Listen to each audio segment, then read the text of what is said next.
Então, gente, a nossa aula está sendo gravada agora, tá?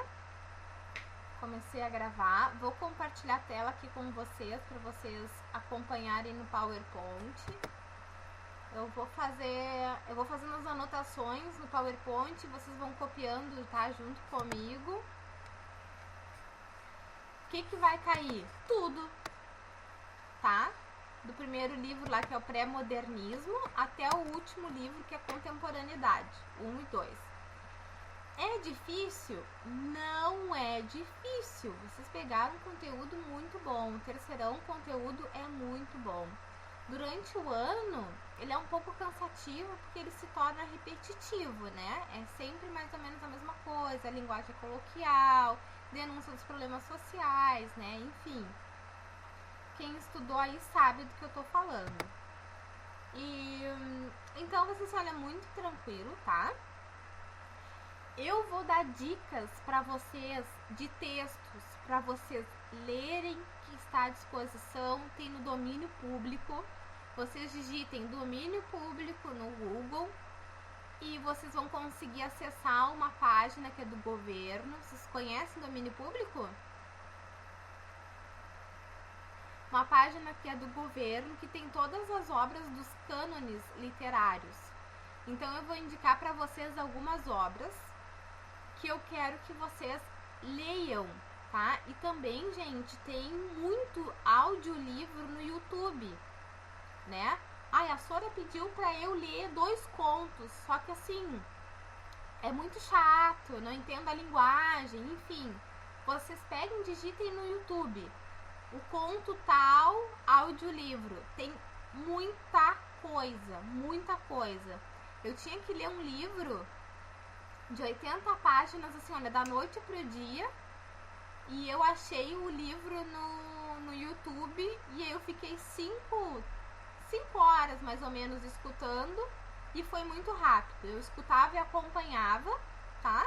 Então é uma dica aí pra quem não tem muito tempo, também não tem muita afinidade com textos de literatura, tá bom? Vamos então. Vocês estão enxergando a minha tela? Ô Sora, tem um canal no YouTube que é alguma coisa literária, não sei o que, mas eles falam, eles tipo descrevem o livro por áudio e a maioria dos livros de literatura eu tava vendo esses dias. É, boa. E também tem aquele canal que eu já mostrei pra vocês, que é do professor João, que é 5 minutos sobre, que é muito bom, ele fala muito bem dos livros, muito bem das escolas literárias, desculpem. Então vocês busquem por materiais que ajudem vocês, tá?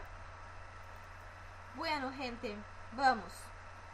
Então, o nosso primeiro conteúdo é pré-modernismo, tá? O pré-modernismo é aquela primeira estética literária que vai se preocupar com os problemas sociais, tá? Primeira estética literária que se preocupa com os problemas sociais é o pré-modernismo, tá?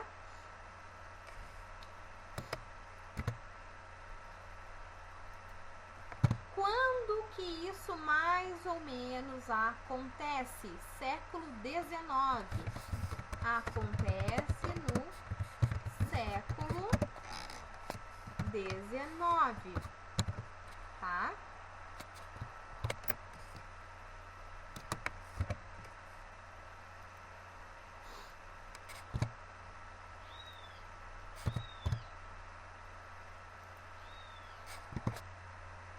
Períodos que antecedem, né? Escolas literárias que antecedem o pré-modernismo.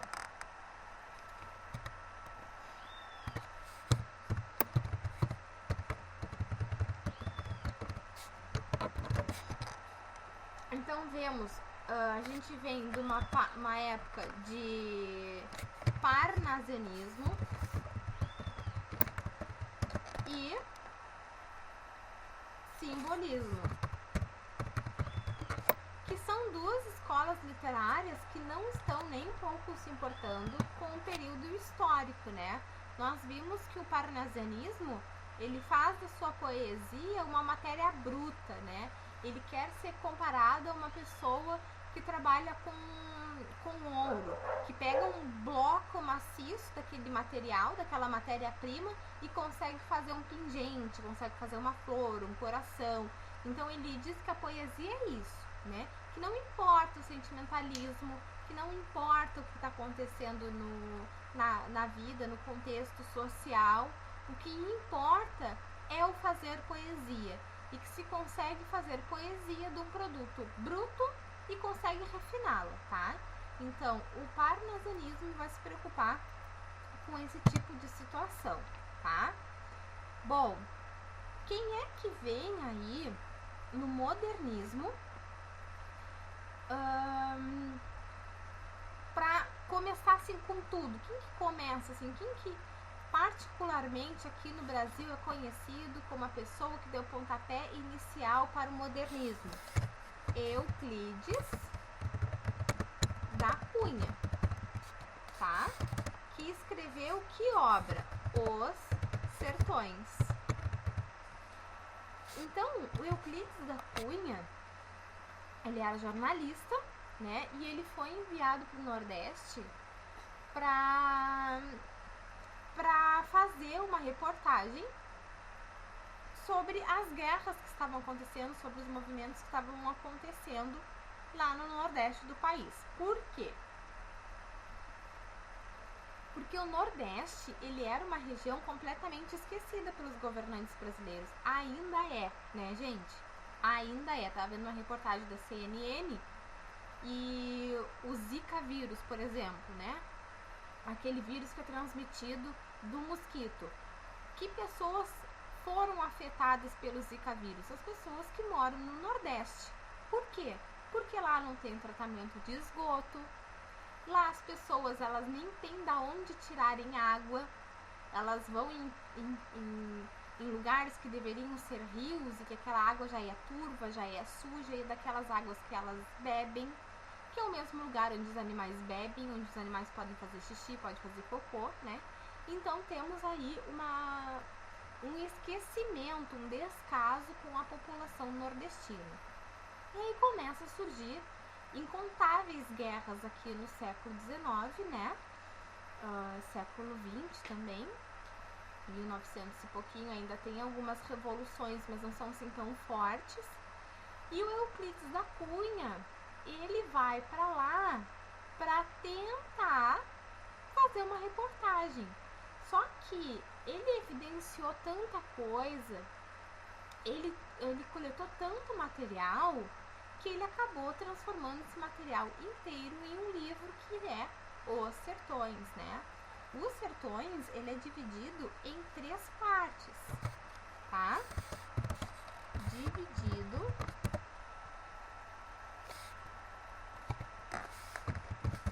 em 3 partes.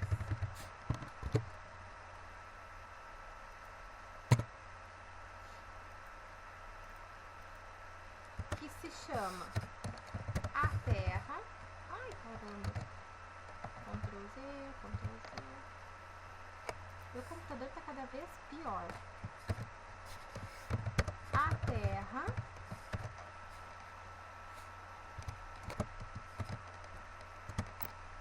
o Homem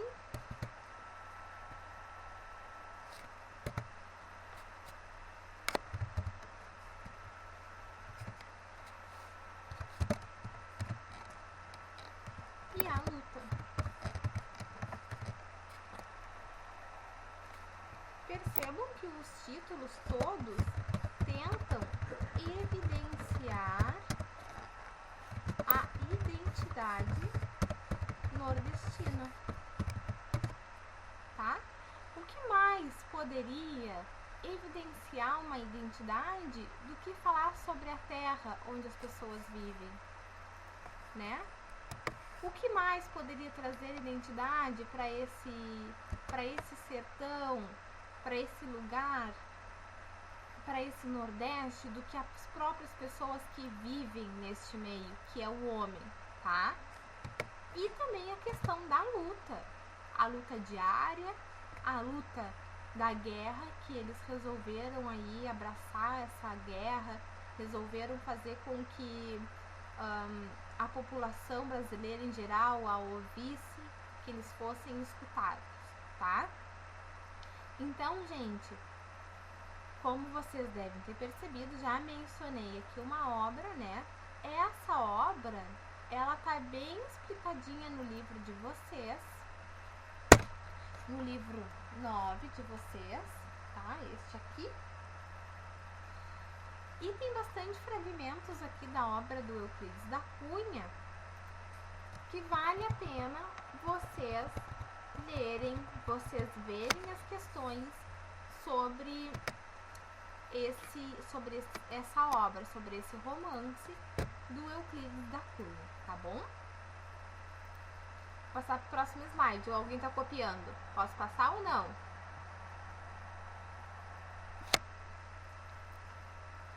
Gente, puedo ou não puedo? Pode, senhora. Por mim pode. Tá. Por mim pode. Tá bom. Ainda sobre pré-modernismo, tá? Falamos de Euclides da Cunha, figura super importante. E também temos Monteiro Lobato, tá? Há muitas críticas hoje em dia contra o Monteiro Lobato, dizendo que o Monteiro Lobato era extremamente racista, né? Uma das suas obras assim, mais populares, que é o Sítio do Pica-Pau Amarelo, ali realmente tem momentos de extremo racismo, que a boneca Emília, ela evidencia esse racismo com muito afinco, né?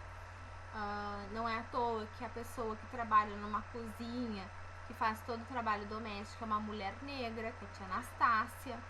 Então, há várias denúncias, né, do racismo colocado dentro da história do Monteiro Lobato.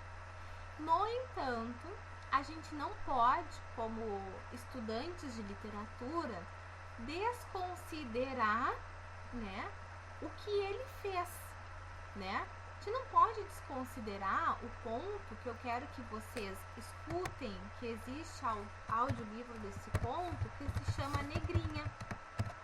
Eu preciso que vocês escutem esse conto, porque ele vai cair na prova, tá? Mas, só para dar aqui um spoilerzinho, Negrinha é um conto que fala sobre a vivência de uma menina que é negra e que ela vive na casa de brancos, né? Mesmo já tendo ocorrido a alforria aqui no Brasil, e mesmo já tendo a Lei Áurea aqui no Brasil, né? Essa menina, ela vive na casa de branco e é tratada como uma pessoa, não é tratada como uma pessoa, né? Simples assim. Então eu preciso que vocês escutem esse conto, tem no YouTube, eu já escutei, tá, gente? Então tá tudo muito certinho, os contos que existem no YouTube, então por favor escutem. E aqui tá muito evidenciado a primeira questão que eu preciso que vocês prestem, né, atenção, a primeira coisa que vocês precisam prestar atenção nisso é essa questão da escravidão, tá?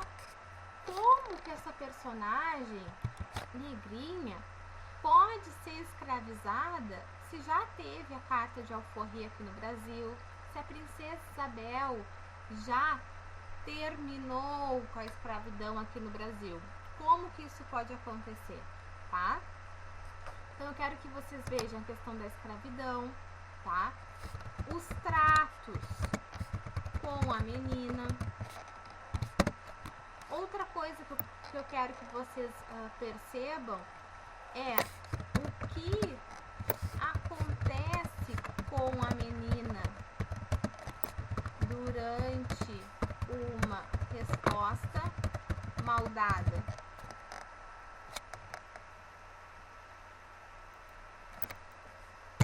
Tá?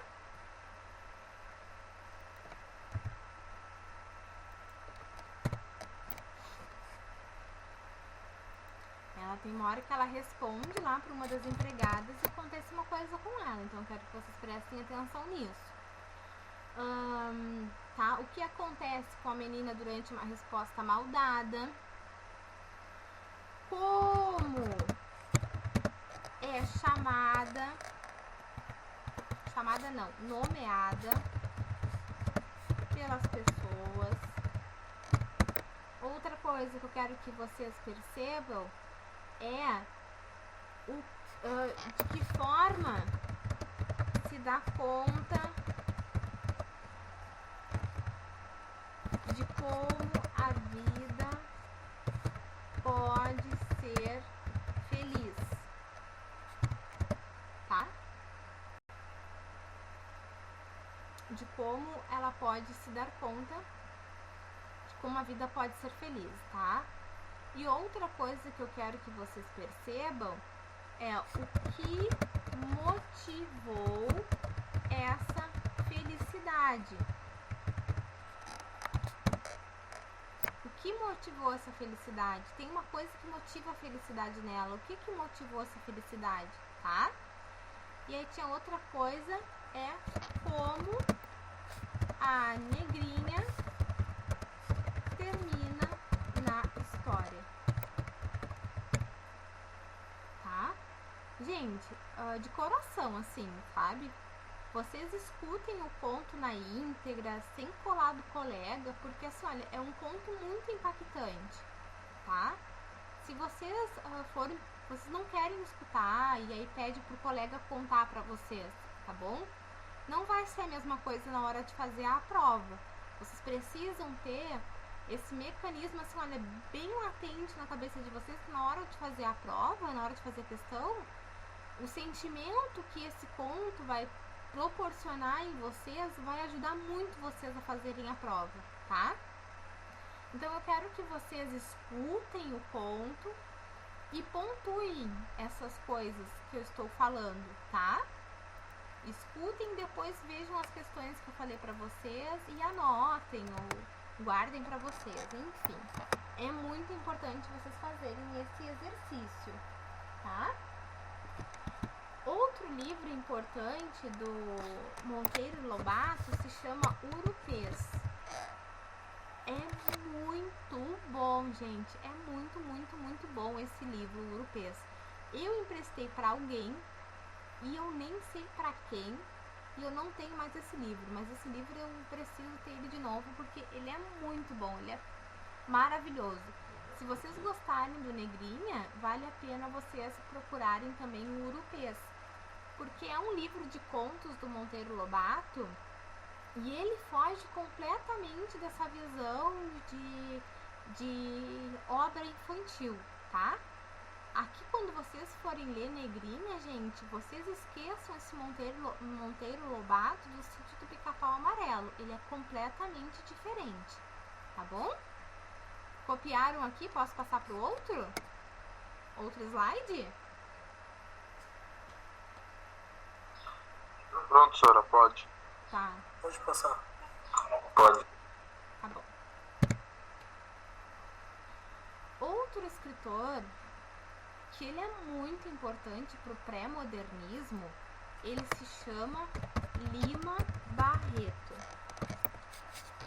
Eu fiz um trabalho do Lima Barreto esse ano, né, sobre algumas obras do Lima Barreto, e eu não tinha ideia, assim, do quanto o Lima Barreto, ele era revoltado, assim. O Lima Barreto, ele era o rebelde pra época dele, tá, gente? Ele era completamente rebelde. Ele tem um personagem dele, que é do livro O Triste Fim de Policarpo Quaresma. Esse eu também quero que vocês procurem, tá? Tem audiolivro, prof? Tem audiolivro. Tem bastante resumo do Triste Fim de Policarpo Quaresma? Tem. Mas nenhum resumo eu encontrei tão completo do que tu escutar o audiolivro, gente. Não é completo, tá? O professor João, dos 5 minutos sobre, tá? Se vocês não encontrarem o canal do professor João, vocês me mandem um e-mail que eu mando pra vocês um link, tá? O professor João, ele tem uma análise do livro Triste Fim de Policarpo Quaresma. É bom o resumo do professor João, tá? Mas se vocês conseguirem escutar o livro, é melhor ainda. Porque vocês vão ter toda a percepção do personagem, tá? Então, o que eu quero que vocês percebam aqui no Lima Barreto, no Triste Fim de Policarpo Quaresma? A questão do ufanismo. Ufanismo é adoração exagerada pela pátria. E este Policarpo Quaresma, este homem, Policarpo Quaresma, ele tem o ufanismo dos mais latentes, tá? Esse livro, ele também é dividido em 3 partes, tá?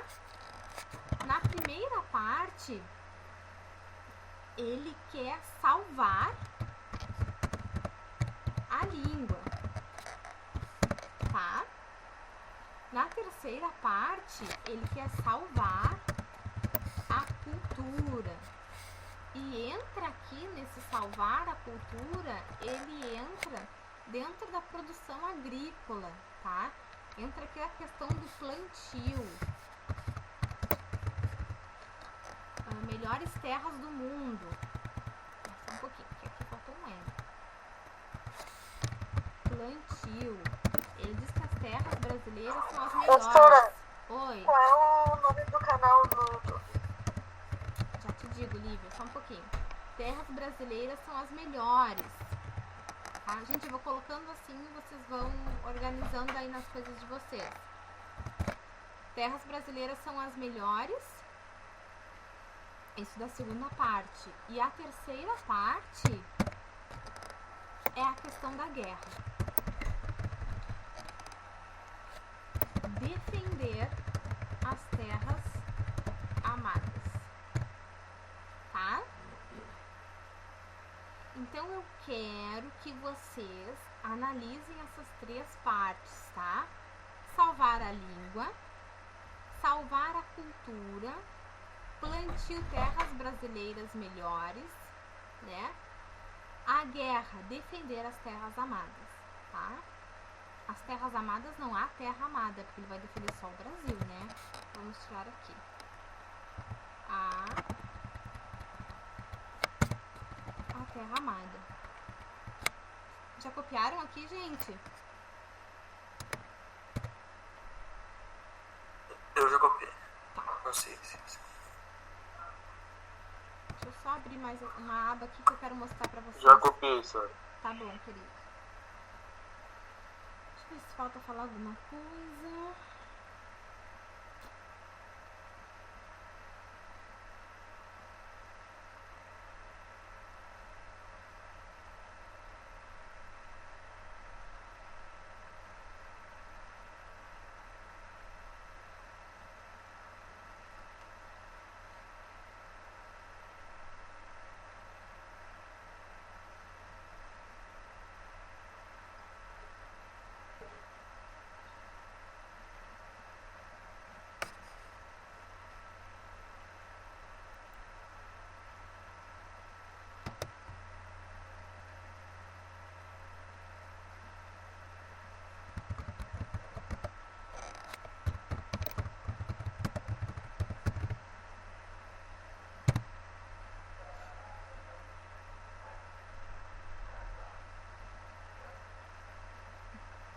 Aparece aqui os vídeos que eu mais vejo durante os dias, ó. Agora eu fiz uma maratona de Pesadelo na Cozinha, que eu adoro.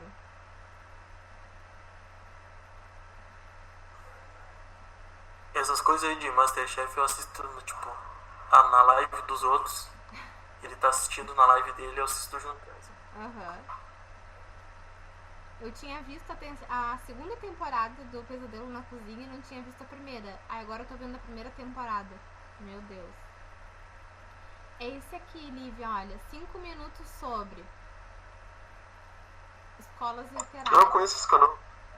Tá? O professor João, ele é maravilhoso. Vamos entrar aqui.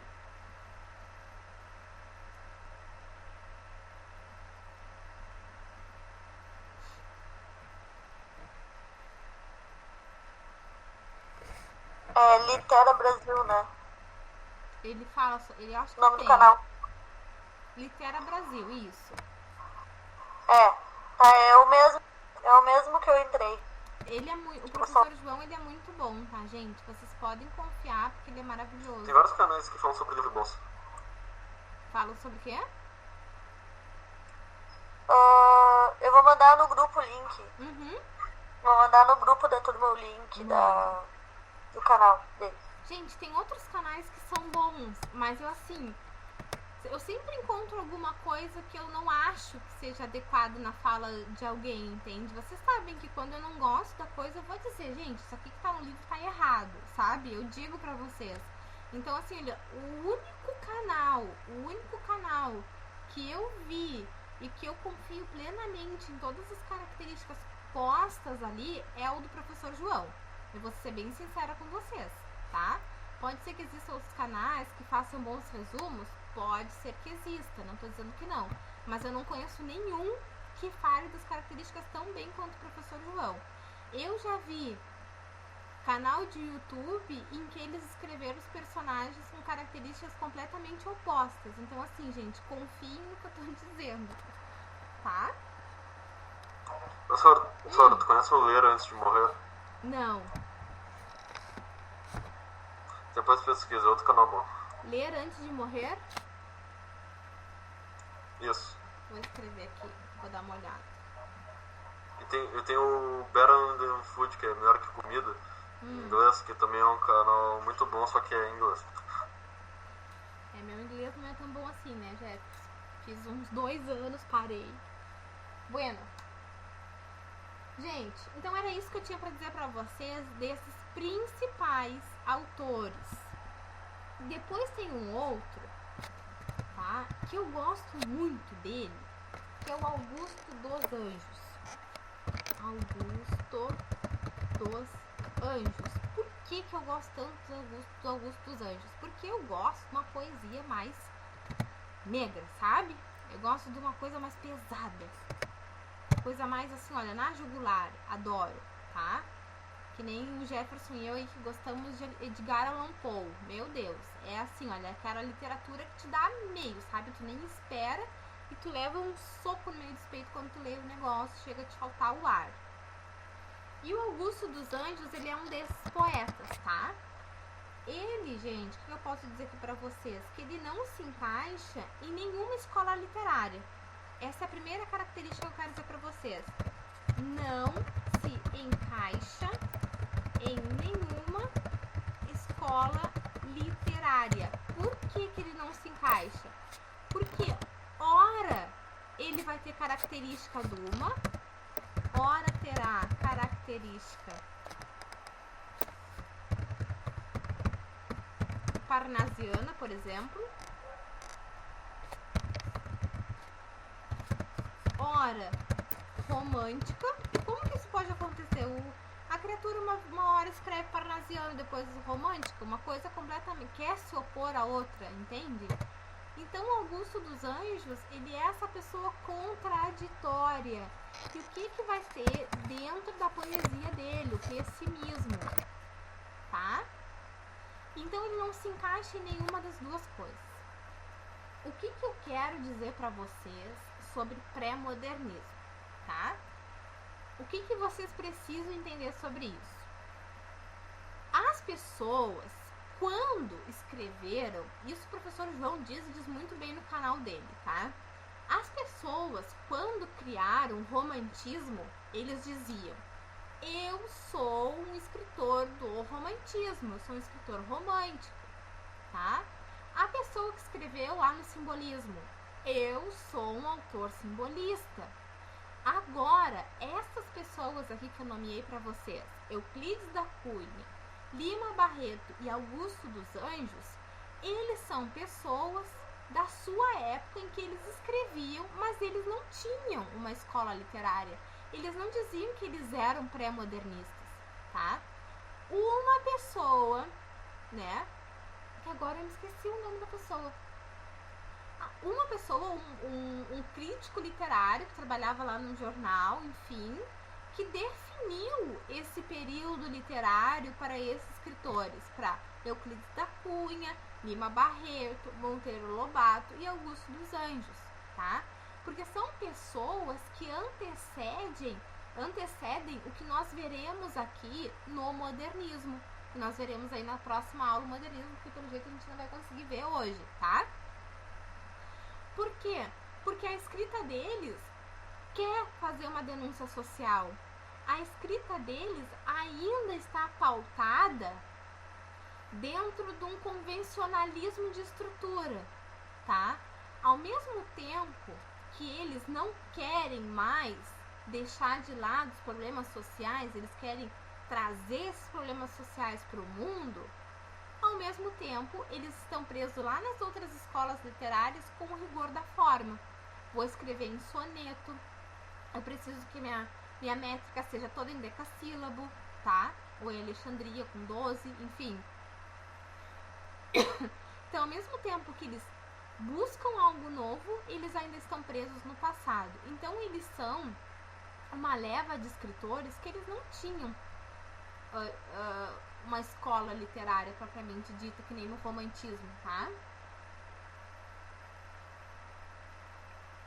As pessoas lá do romantismo, elas viveram no período do romantismo e diziam que elas eram do romantismo. Esses aqui não. Então, o pré-modernismo foi uma escola literária meio que instaurada, assim, pela sociedade, sem as pessoas quererem que isso que isso realmente acontecesse, tá? Entenderam, minha gente? Sim. Tá bom? Sim, senhora. Tá ótimo. Bueno, vamos pro próximo slide. Agora vamos ver o que? As vanguardas europeias. Que lindo isso que eu tô escrevendo.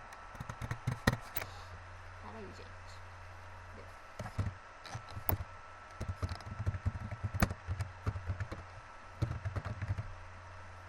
Vanguardas europeias. Por que europeias? Porque deu início na Europa, tá? Bueno, quem são as vanguardas europeias? Nós temos o futurismo. Vocês lembram disso? Trabalhamos logo em seguida que começou a gente ficar em casa. Lembram disso?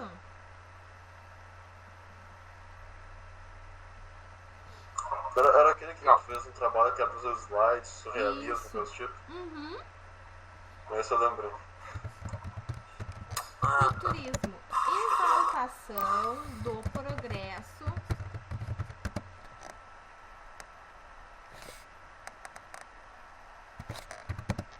da força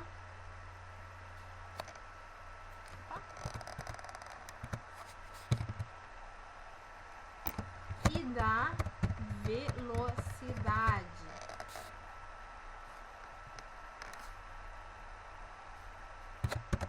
Nega o passado.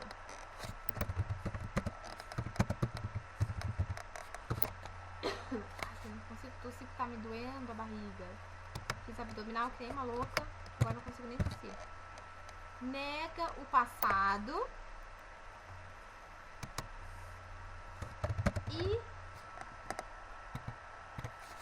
pensa no novo, na tecnologia, tá? Esse é o futurismo. Depois nós temos o cubismo.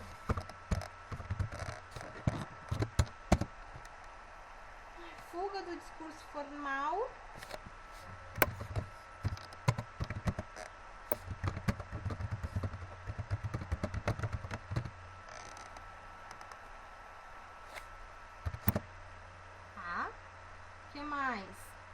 liberdade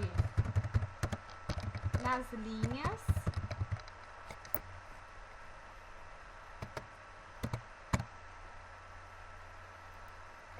liberdade nas linhas quando se faz uma cintura, por exemplo. Olha lá o Picasso, tá?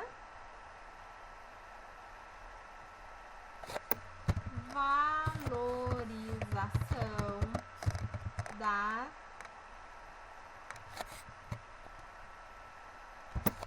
disposição das palavras.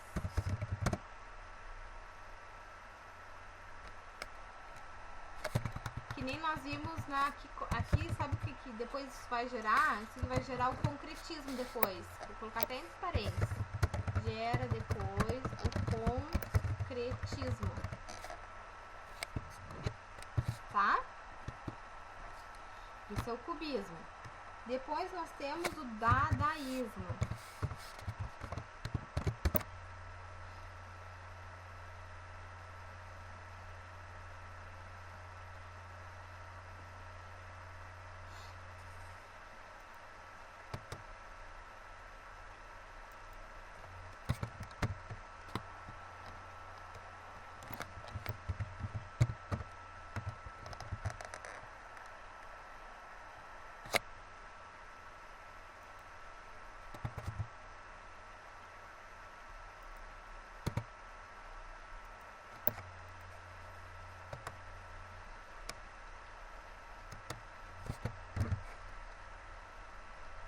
O que o dadaísmo vai se aproveitar?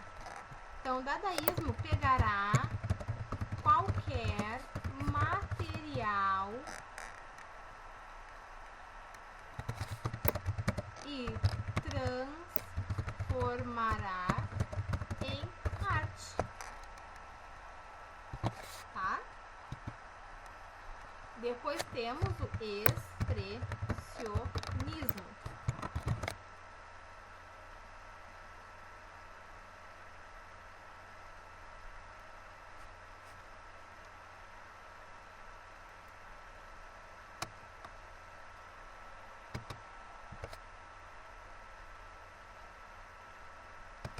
O que o expressionismo vai fazer? Expressionismo, lembra que é de expressão. Então, ele vai explorar o estado da alma dos personagens.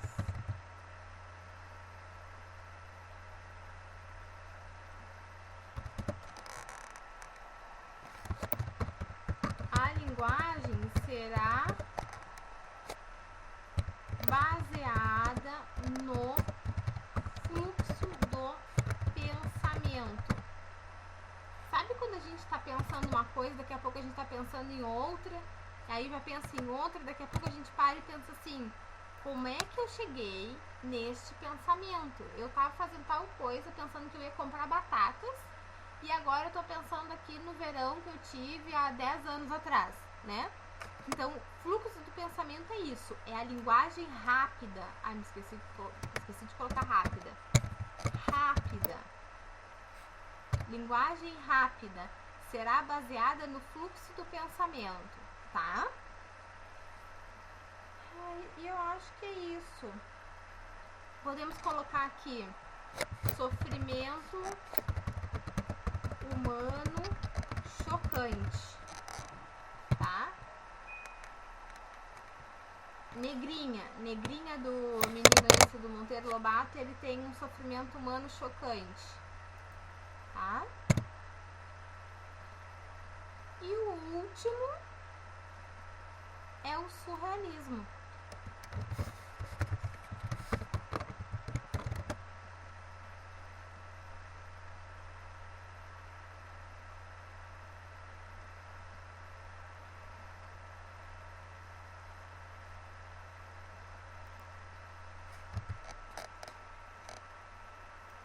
Surrealismo. Esse, gente, ele vai ser mais parecido com coisas referentes ao sonho, tá? Completamente fora do real, tá? Quem é que surge aqui e é a pessoa que fica conhecida como surrealista? Freud, ou Freud, pra quem conhece, tá? O Freud, psicanalista, tá?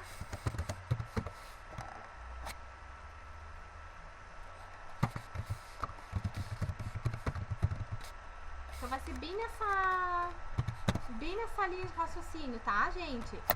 Sonho, completamente fora do real, algo bem psicanalista, sabe? Algo que vai bem no fundo e no íntimo da pessoa.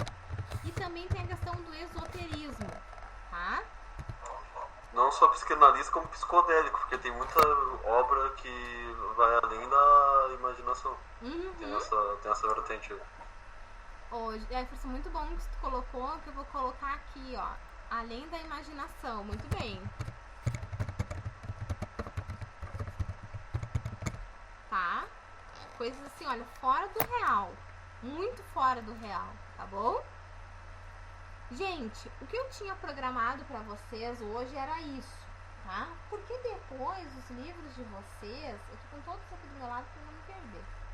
Ele traz assim, olha, um livro que é primeira geração modernista, depois segunda geração modernista poesia, depois segunda geração modernista prosa.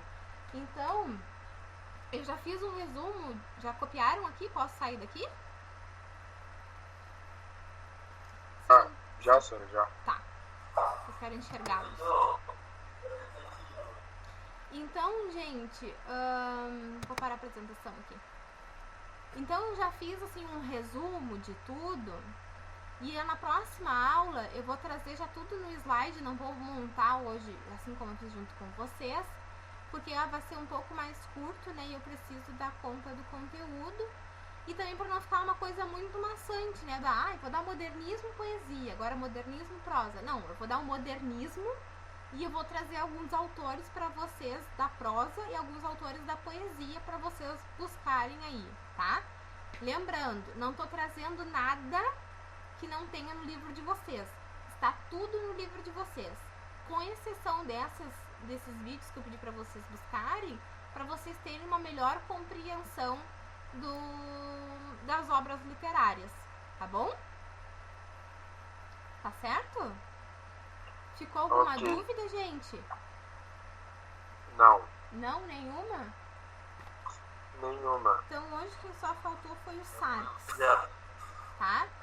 Queridos, um bom Natal pra vocês, que seja um Natal de muito amor, de muita paz, de muita felicidade. Passamos por momentos aí muito difíceis, não sabemos como que será daqui pra frente, tá cada vez pior, né?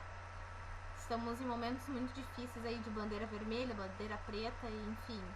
Se cuidem, por favor, não façam coisinha de ir pra avenida, ir pra cassino, sem máscara. Gente, o vírus fica na areia, o vírus fica na grama, o vírus fica na praia, o vírus fica em tudo quanto é lugar. Então se cuidem, por favor, tá?